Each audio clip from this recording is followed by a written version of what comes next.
So March was kind of a blur. I think you might be a little misled because it says that I read 13 books, and it's technically true. 6 of them are like 100-page middle grade books. March started off so weird. I was weirded out. Each book like related to the next one, but they weren't related at all. It's not like I read 2 fantasies in a row. Things kind of all connected in a way. So the first book I read in March was Belladonna by Adalyn Grace, and I feel very proud because I finally read like a popular book in the appropriate amount of time, not like 10 years later. Belladonna is a pretty recent release. I got it in that hardcover sale. You know the one. You know the one.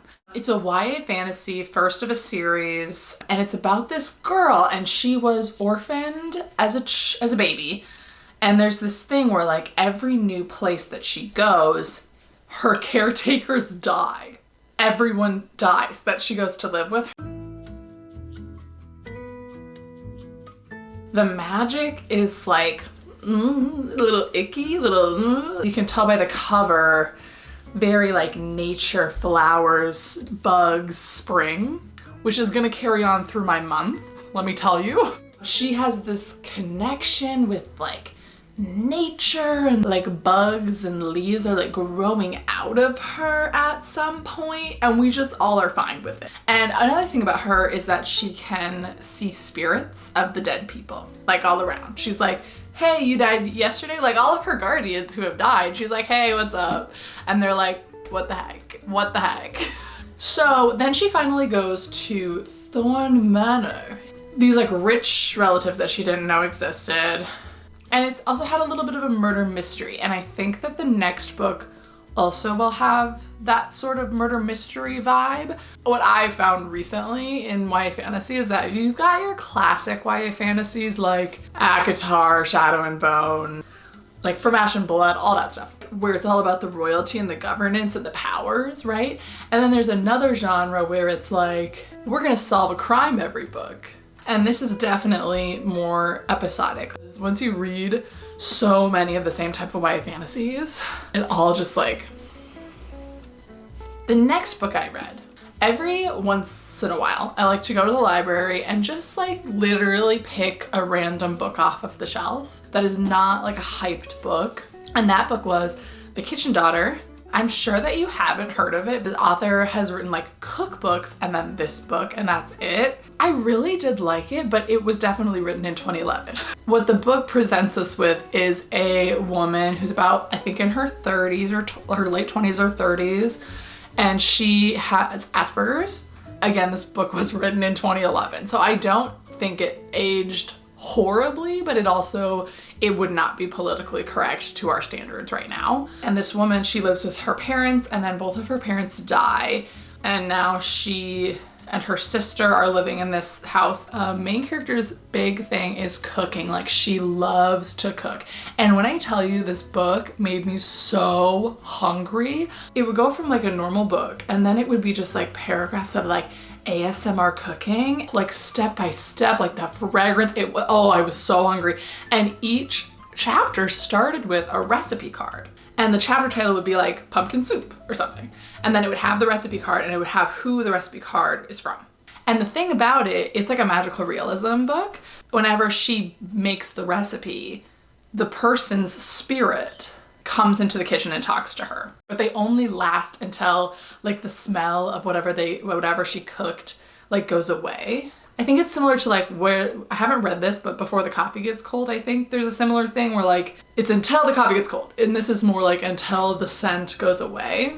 It was really interesting. There was nothing like jarringly bad, but what was weird was I read this the day after finishing Belladonna. Someone in Belladonna's nickname is Little Bird, and also there's like talking to people who have died. Then the next day I'm reading this book published in 2011, and this grandma shows up and she calls the main character Little Bird. And I was like, continuing on the theme of books being weirdly connected, the next book I read was Wayward, which is my book of the month. And it was like eerily similar in the terms of like the connection to nature with like birds and bugs and bees and wasps and animals and insects. It's essentially about like women, right? Like the struggles of women, sort of. It follows one woman named Altha who is being tried as a witch in the 1600s. One woman in the 1940s who is struggling. She like wants to be like a working woman. She wants to like go and explore nature, but her family just wants her to be this wife, this like housewife kind of situation. And then a woman in the modern day who is escaping from an abusive relationship. And all of these women are like ancestrally related, and they all have this connection to like birds and bugs. There were some things about it that were a little weird to me, specifically the ending. Oh my gosh, I forgot about this. Oh, there's a lot of talk about like fertility. I think the best kind of books like make you ask the right questions. They don't always give you a perfect answer. They make you ask the right questions, and they make you bring those questions into your own world and provide you some semblance of an answer, but also leave it to you to think about. Like, I think that's what a really good book does well. It asked a lot of questions, and then it got really about birds. I'd say it's worth a read, but there's definitely mature content and mature topics are discussed quite in depth in this book. But again, just a lot of like insects and dead people to start off my month. So here's where the middle grade comes in. I don't really know if we can really count this as 6 separate books, but I read the Shadow Children series. I found the box set at my local used bookstore. They were written in like 2001. Like, these are old books.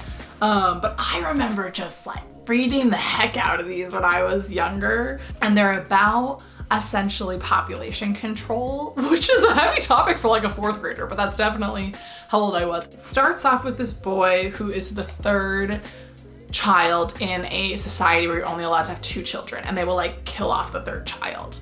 And he sees like across the window, like T Swift style, he knows that this girl that he sees is also a shadow child, so a 3rd child. And then they sort of become friends. And she is like kind of in a high up government family, so she has more access to like the world, because he's like this farm boy kid, you know? He has never thought that there's anybody else like him. They've kind of lived a low-key life. Like, he's been able to be outside because nobody lives around them, but now their area is being really populated. And so he like makes friends with this girl and like learns all about like there's other shadow children out there, and like there's this movement. I remembered something that happened at the end of this book. You know what? No. Do I want to spoil it? I'm gonna spoil it. You can skip to this time code if you don't want to see the spoiler to this child 4th grade book that was written in 2001. The whole book, they're talking about this rally that she's gonna go to. That it's like all these shadow children are gonna go that she knows, and they're gonna like make a statement. And the boy, the main character, is like too afraid to go. He doesn't go.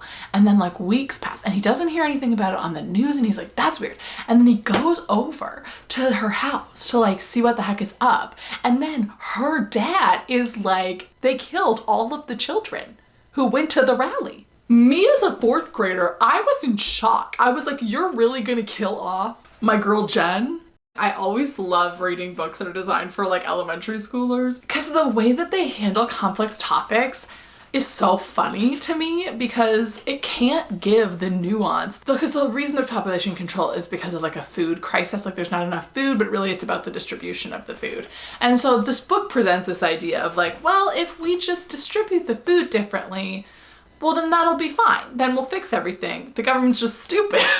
But it's funny because like that doesn't acknowledge like the bigger issues about population and food, and like how we classify our food and where our food comes from, and like any of these, like, it's like a nuanced topic. And then there's this whole thing where like, oh, the rich people are eating potato chips and like, and then there'll be like a vocab lesson. It'll just throw in words that like I remember being on like vocab lists that you're supposed to know. And then it'll give like one of the characters will be like, what does that word mean? And then someone else will like respond with the definitions. This is like right up there with Gordon Corman's Titanic and Kidnapped trilogy, which I do unironically have on my Nook app. That's that. Those are 6 of the books that I read. So again, I don't really think we can say I read 13 books, but we did. Okay, I'm gonna talk about the audiobook that I listened to, I think for like the whole month. It took me so long. I think that's part of the reason that I didn't love it as much. It is In My Dreams I Hold a Knife, which people have ranked as like their favorite thriller of last year. Like people love this book. And I didn't. I listened to this while running, and if you know me, you might be like, wait a minute, you don't run, and you would be correct about that. I have decided to become a runner. It is going bad. It is very bad currently. The only time I really listened to this book was while I was running, which I hated doing. So I can't decide if I really hated the experience of listening to this book or if I just really hated the running and then it was by association the book. But I think it's a little bit of both. The audiobook narrator did not do it for me. This is gonna be really niche, but if you were in high school speech and there were people who were like, well, I don't know. That's how all of the dialogue was. It would be like, well, Jessica, I don't know.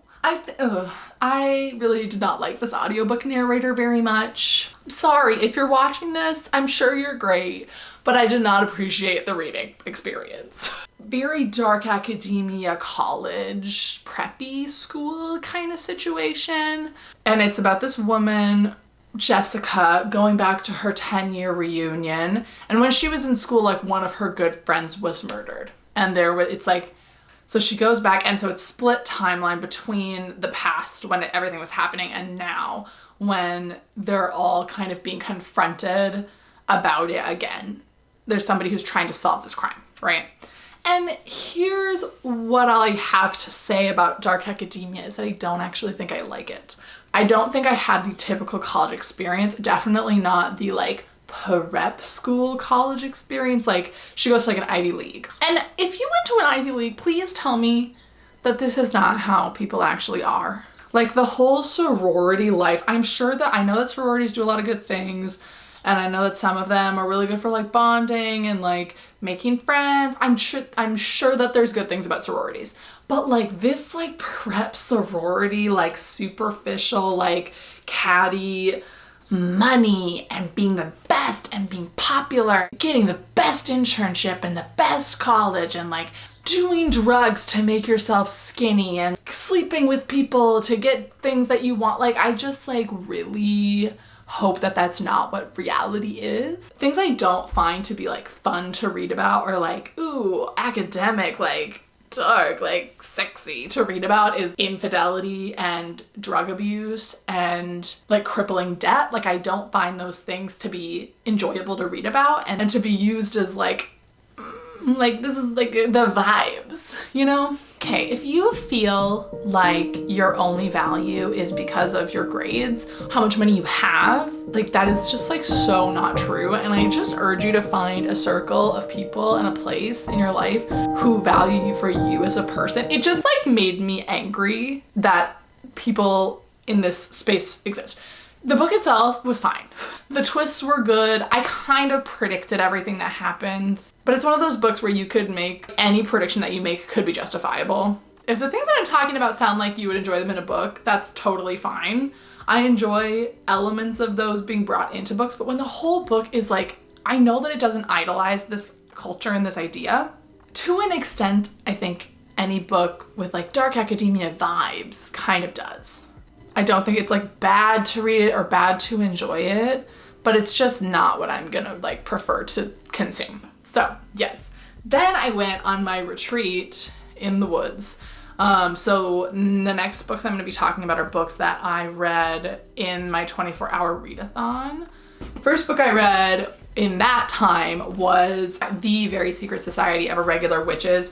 it's this world where there are witches, but like witches like really shouldn't be in the same spaces together because they're more powerful, and it's like, you kind of have to hide that you're a witch, but like people know about witches. And this woman who's a witch gets this call that's like, hey, there's these like 3 little girl witches who need a mentor. And she's like, okay, like you're not really supposed to be together, but I guess I'll come. And of course there's like a handsome man there. You know, the found family, the witches, the children, the vibes. It was very cute and wholesome, but I did read it from the hours of 2 a.m. to 5 a.m. So I don't have very many huge thoughts. You can check out more of my thoughts in that video. Then I read, Behind Closed Doors. This book made me so angry. It's essentially a thriller about a couple who looks like they're very perfect to the outside world. But it's, bad times. It is very much a domestic abuse thriller. This man makes me more angry than any book character I've ever met in my life. And we're including the Darkling, who I just don't even, if I see a Darkling stand in my comments, if he threatens to skin you, he's not it. I hate this guy more than those people. It was very quick. It was very suspenseful. I mentioned this in my other video, but I think it had interesting representation of somebody who has Down syndrome. My hope is that the author didn't use that to make it like use this character to be convenient to the plot. And I would hope that there was a lot of research and consideration done. I felt a little weird about that. It's kind of a main component of the book. Things that are always tricky are like how dialogue is presented and how certain like actions, and that was the only thing that really icked me about it. But also the man, he was so, Ooh, next up, Our Missing Hearts. I also, if you would like a more in-depth analysis of this, please check out that video because this was a slower read. It's not our world, but it very much is our world at the same time. It reminds me of COVID, like immediately after COVID and the dark parts of humanity that came out during that time. Specifically like the blaming of different cultures and different countries for what was happening. It's not specifically COVID, but it is like a big crisis that is blamed on essentially China and Asian Americans.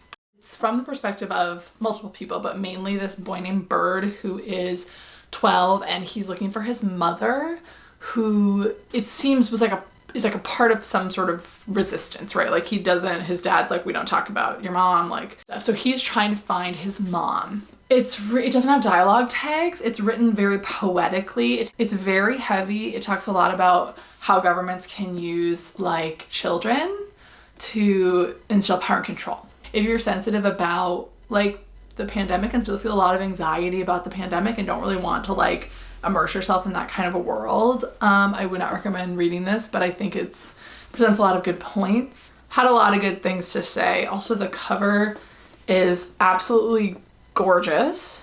Yeah, and the author's note is really good, talking about the history of governments doing this type of thing and the things that we need to be aware of in our society. So, hi, future Alyssa here. I was going to talk about the remainder of the books that I read in March, and then my camera died and I had to re-plug it in, and when I plugged in the microphone, I did not realize that it sounded like this. So yes, the last books that I read in March were the Awakens series. I read the first 3 books kind of throughout the month. Classic YA fantasy. Girl finds out she has powers, royalty, war situation, kind of. She grew up in a library, and then it has like sort of an Avatar The Last Airbenders kind of feel, where elemental magic is at play. And I'm 3 books in and I'm liking it a lot. I'm a little worried that it's going to get too long having 5 books, unless it does sort of a Kira Cass thing where it switches to a good different plot, or there's a time jump or something in the last 2 books. But if it remains on the same conflict that it's at right now, it would probably be too much. So thanks so much for sticking around. I make reading content, but also mainly writing content. working on some investigative videos. So looking at popular books or popular tropes, seeing why they work, seeing how they can make our writing and reading experiences more interesting and better. So yeah, if you want to follow along that journey or watch me make a fool of myself, hit that subscribe button. See you in the next one.